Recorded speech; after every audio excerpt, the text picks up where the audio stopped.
আজকে সকালটা শুরু করছি দুটো গরম গরম পাউরুটি আর সঙ্গে কিন্তু একটুখানি রসগোল্লা আছে এক পিস আর আছে রস। তো আমি কিন্তু মিষ্টিটা খাইনি, আমি শুধুমাত্র মিষ্টির রসটা দিয়ে খেয়েছিলাম। আমি যেহেতু মিষ্টি খুব একটা পছন্দ করি না সেই কারণে চলো ঝটপট এখন খেয়ে নিই। শুভ সকাল বন্ধুরা, সবাই কেমন আছো? আশা করছি সবাই অনেক ভালো আছো, সুস্থ আছো। সবার সুস্থতা কামনা করে আজকে আবার একটা নতুন ব্লগে সকলকে জানাই অনেক স্বাগত।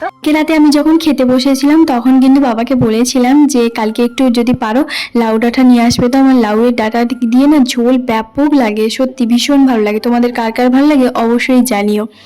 তো যাই হোক, কারণ এই কয়েকদিন তো দেখতেই পাচ্ছ বাবার বাড়িতে নিত্য নতুন এটা সেটা রান্না তো হতেই থাকে।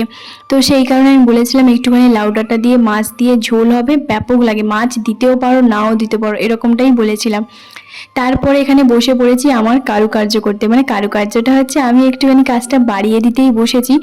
এই যে ওভেনটা দেখতে পাচ্ছ, এটা হচ্ছে বড় একটা লোহার, যে মানে বেশি জনের যখন রান্না বান্না, যখন আত্মীয় অনেক বন্ধুবাস আসে তখন কিন্তু এটা বের করা হয়। এটা আজ থেকে প্রায় 1.5 বছর হয়ে গেল এটা কেনা হয়েছে। তো তারপরে কি বলতো, থাকতে থাকতে একটা হয় না, জং পড়ে যায়। তো লোহার জিনিস যেহেতু সেই কারণে তো বাবা তারপরে হচ্ছে তোমার এই যে দেখতে পাচ্ছ বসে পড়েছে রং করতে। প্রথমে আমি একটুখানি শুরু করছিলাম। এটা আমার একটা ছোটবেলার অভ্যেস, মানে বাবা যখনই কোনো কিছু, মন্দির বলো, দরজা জানলা ঘর যা কোনো কিছু রং করতে বসবে বাড়িতে, প্রথম তুলিটা নিয়ে আমি একটু হাতে না এদিক সেদিক না করলে আমার যেন শান্তি হবে না। তো এখনো পর্যন্ত বিয়ে হয়ে গেলে তো কি হয়েছে, সেই ছোট্টর মতনই কিন্তু আমি এটা করি। আমার ব্যাপক আনন্দ লাগে, খুব ভালো লাগে যে বাবার কোনো কিছু একটা কাজ একটুখানি করি। তারপর বাবা আমাকে বলছিল তুমি যদি পুরোটা করবে তো করো, কোনো অসুবিধা নেই, বাদ বাকি কোনো কিছু থাকলে আমি করে ফেলবো। তাই আমি বললাম না না না না, জিনিসটা নষ্ট করে দেবো, খারাপ হয়ে যাবে কোথায় কি। তাই একটুখানি ওই যে চারদিকে যে চারকোনা যে পুরো প্লেটটা, তো সেটাই আমি রং করছিলাম। আমার যাই হোক, কাজ বাড়ানোর আগে বা কাজটা নষ্ট করার আগে বাবাকে হচ্ছে তোমার দিয়ে দিয়েছি। তো বাবা তারপরে কিন্তু আমাকে বলেছিল তুমি করবে তো করো, কোনো অসুবিধে নেই। আমি বললাম না না থাক, তুমিই করো। তো সেই জন্য এখন হচ্ছে দেখতেই পাচ্ছ বাবা কিন্তু সুন্দর করে রং করে দিচ্ছে। এটা কিন্তু আবার হচ্ছে তোমার একটা বস্তার মধ্যে ঢুকিয়ে রেখে দেওয়া হবে। তো তারপরে কিন্তু মা আমাকে বলেছিল ফ্রিজ থেকে ওআরএসটা বের করে নিয়ে আয়। তো কারণ হচ্ছে আমরা সবাই 3 জন মিলে এখন ওআরএস খাবো। এখন হচ্ছে প্রায় একদিন ছাড় ছাড় বাবার বাড়িতে কিন্তু ওআরএসটা নিয়ে আসে। আমাদের বাড়ির কাছে দোকানে জানো তো প্রায় সমস্ত কিছু পাওয়া যায়। মানে হঠাৎ করে কারোর যদি সর্দি কাশি হাঁচি এগুলো যদি হয়ে থাকে না, এইগুলোরও হচ্ছে তোমার ওষুধ আছে। শুধুমাত্র মাংসের দোকানটা নেই, একদম বাড়ির মানে কাছে বললাম।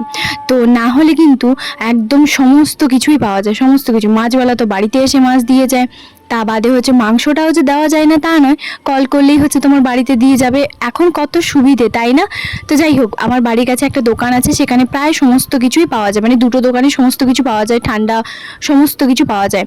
তো যাই হোক, বলেছিলাম তো টান করে ফ্রেশ হয়ে এখন কিন্তু খেতে বসে পড়েছি। আর আজকে আমার সবচেয়ে প্রিয় খাবার, প্রতিদিনই যদিও বা সবচেয়ে প্রিয় খাবার হয়, তবে এই যে প্রতিদিন এত রিচ মশলা এটা সেটা খাওয়ার পরে আজকে একদম বেস্ট খাবার। বিশেষ করে লাউ ডাঁটা দিয়ে মাছ দিয়ে ঝোল আমার ব্যাপক লাগে, মাছ না থাকলেও কোনো অসুবিধে নেই। তা বাদেও এখানে দেখতে পাচ্ছ স্কুলের পটলের তরকারি আছে। তা বাদে মা দিয়েছে একটা মাছ ভাজা, সঙ্গে দিয়েছে সারু ভাজা, পটল ভাজা, আর স্কুল থেকে যে তোমার সবজিটা আছে সেটা বললাম রেখে দাও। আর তারপরে এখানে দেখতে পাচ্ছ মাছের ডিমের বড়া ভাজা। 2, 4, 5টা মানে 5টা 6টা তরকারি দিয়ে হচ্ছে তোমার খাওয়া হচ্ছে। ভাবলেই অবাক লাগে, তাই না? সত্যি ওখানে থাকলে তো আমি 2, 3টে বেশি তরকারি একদমই করি না। আর আবার কবে যে হচ্ছে তোমার যাব, সেই জন্য মায়ের হাতে এখন সুন্দর সুন্দর রান্নাগুলো খেয়ে নিই। চলো এখন লাউ ডাঁটা দিয়ে একটুখানি মাছটা ঝোলটা দিয়ে একটুখানি ভাতটা খাই, খুবই ভালো লাগে যেন, খুবই ভালো লাগে। আর এটা বিশেষ করে হয়তো অনেকেই ভাবছো এটা আবার প্রিয় হয়, হ্যাঁ বিশ্বাস করবেন এটা আমার ভীষণ প্রিয়, মানে খুব ভালো স্বাস্থ্যকর বলতে পারো।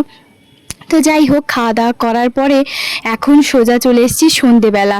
জানো তো বাইরে প্রচুর বৃষ্টি পড়ছে, আর এর মধ্যে মা হচ্ছে ফ্রিজ থেকে বের করেছে চিকেনটা। বাবার বাড়িতে প্রায় চিকেন মাটন মাছ এগুলো কিন্তু ফ্রিজেই থাকে। তো সেই কারণে এখানে দেখতেই পাচ্ছ বাবা ভিজে ভিজে গিয়ে এখানে দেখতেই পাচ্ছ কোল্ড ড্রিঙ্কস নিয়েছে। আর কোল্ড ড্রিঙ্কসের মধ্যে আমার থামস আপটা বেশি ভালো লাগে। তোমাদের কার কার কোন ফ্লেভারের বেশি ভালো লাগে আমাকে কিন্তু কমেন্ট করে জানাতে একদম ভুলবে না। এটা এই যে একদম সোজা নিয়ে যাব ফ্রিজের মধ্যে, যদিও বা ফ্রিজ থেকে হচ্ছে তোমার বের করেই নিয়ে এসছে দোকান থেকে। তো যাই হোক, এই যে বললাম সকালবেলায় তোমাদেরকে বললাম, সন্ধেবেলা হাজির হয়ে গেল। এখন বাবার বাড়িতে ডবল ডোরের ফ্রিজটা হতে আরও অনেকটাই সুবিধে। ওপরে হচ্ছে তোমার চিকেন মাটন মাছ এগুলো রাখা হয়, আর নিচের তাকটাতে হচ্ছে তোমার অন্য কিছু রাখা হয়। তো যাই হোক, এখানে দেখতে পাচ্ছ চিকেনটাকে ভালো করে ম্যারিনেট করে রাখছে। কি কি দিচ্ছে চলো তোমাদের সঙ্গে একটুখানি শেয়ার করি। তো পরিমাণ মতন মা দিয়েছে এখানে নুন। জানো তো চিকেন পকোড়া রেসিপি আমাকে একজন দিদিভাই চেয়েছিল, তো এই রেসিপিটা দিদিভাই একবার ভালো করে দেখে নাও। তো এরপরে দিল নুন, হলুদ, লঙ্কার গুঁড়ো, মানে পরিমাণ মতন তোমার যেরকম অনুযায়ী চিকেন ঠিক সেরকমটাই কিন্তু দেবে। এটা আমি কোনো রকম বলবো না যে এতটা পরিমাণ দিতে হবে, সেটা তোমাদের আন্দাজ মতন কিন্তু দিয়ে দেবে। তারপর এখানে হচ্ছে কাশ্মীরি রেড চিলি পাউডার, এটা একটু সুন্দর কালারের জন্য, এটা কিন্তু অবশ্যই দিতে পারো, যাদের বাড়িতে থাকবে না তো অবশ্যই দেবে না। তারপরে মা কিন্তু দিচ্ছে সয়া সস। বাড়ির চিকেন পকোড়া কার কার ভালো লাগে আমাকে কিন্তু অবশ্যই জানিও। আচ্ছা তোমরাই বলো, বাড়িতে আমার মা কত রকমের রান্না করে যায় তাই না। তো তারপরে মা দিল কিন্তু হোয়াইট ভিনিগারটা হচ্ছে দেওয়ার পরে এরপরে মা দিল লেবুর রস।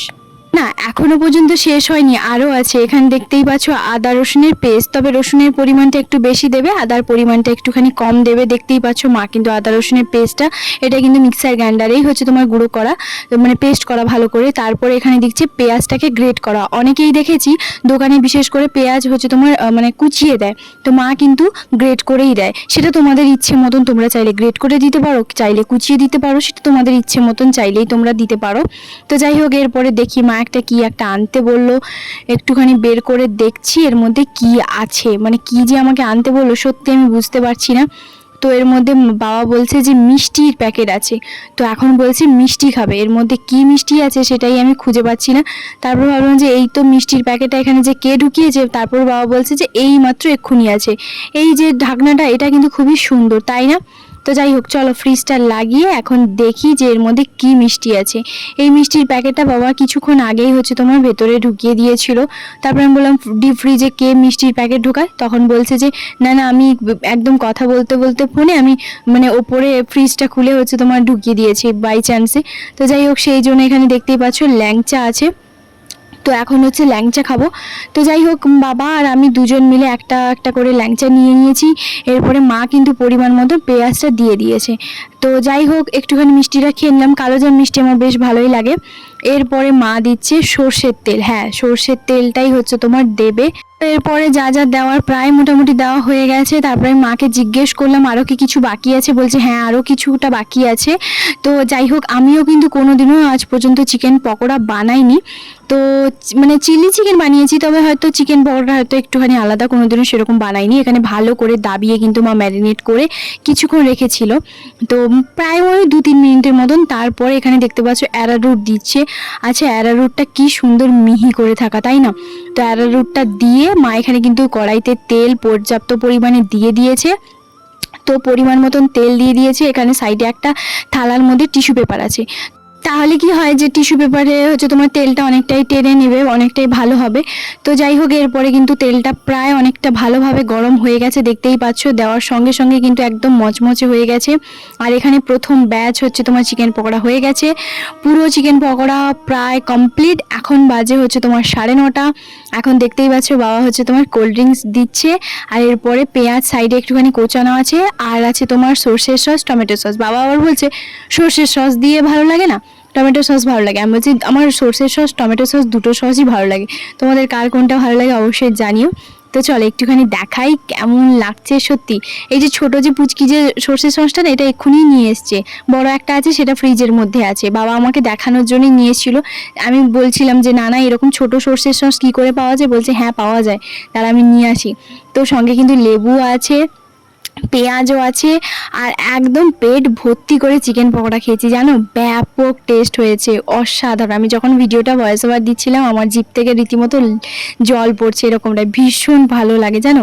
তাহলে চলো বন্ধুরা আজকে ভিডিওটা এখানে শেষ করছি, কেমন লাগলো অবশ্যই জানিও।